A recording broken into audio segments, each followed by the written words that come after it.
welcome to my channel. Jangan lupa subscribe, like, dan komen ya.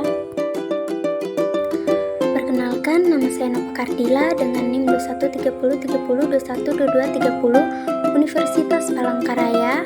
Di sini saya akan membahas materi tentang kurikulum merdeka untuk memenuhi tugas mata kuliah perencanaan pembelajaran. Selanjutnya yaitu pengertian kurikulum merdeka.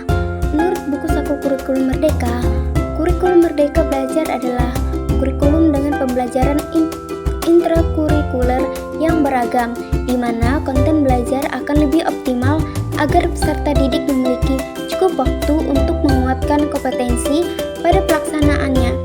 Guru lebih memiliki keleluasaan dalam memilih perangkat mengajar, sehingga proses pembelajaran dapat disesuaikan dengan kebutuhan belajar dan minat peserta didik.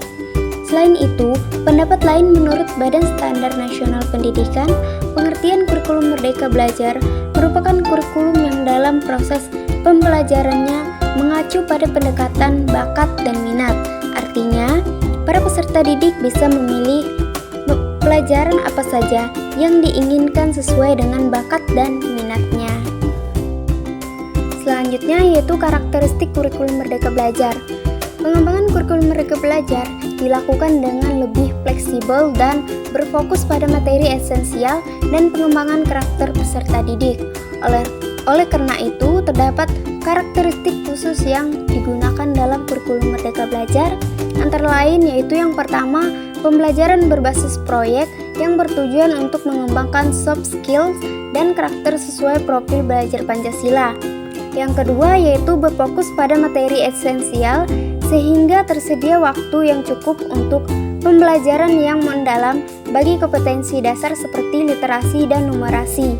Yang ketiga yaitu fleksibilitas bagi guru dalam melakukan pembelajaran yang terdiferensiasi sesuai dengan kemampuan peserta didik dan melakukan penyesuaian dengan konteks dan muatan lokal.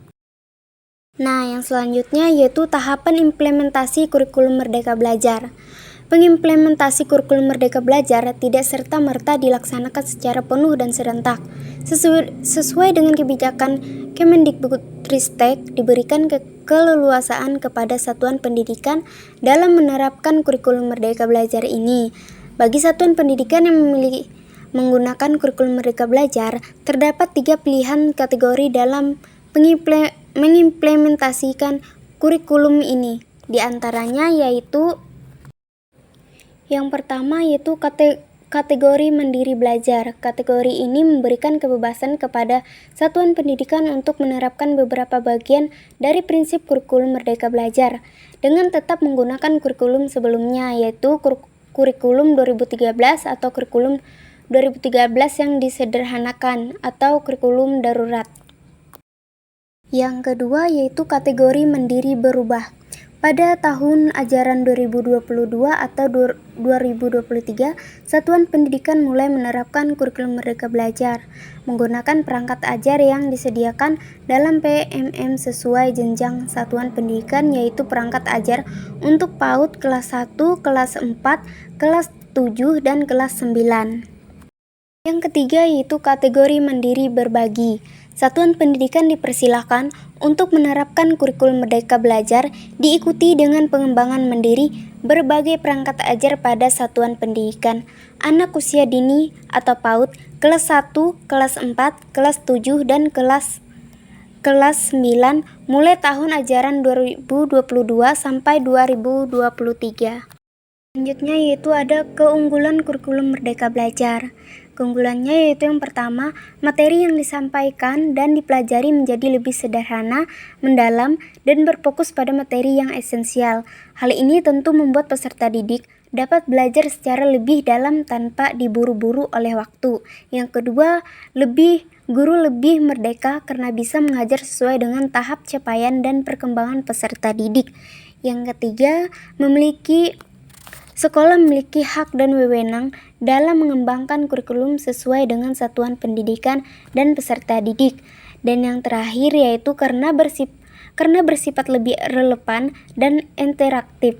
Proses pembelajaran lebih memberikan kesempatan kepada peserta didik untuk lebih aktif dan dapat mengeksplorasi isu-isu aktual.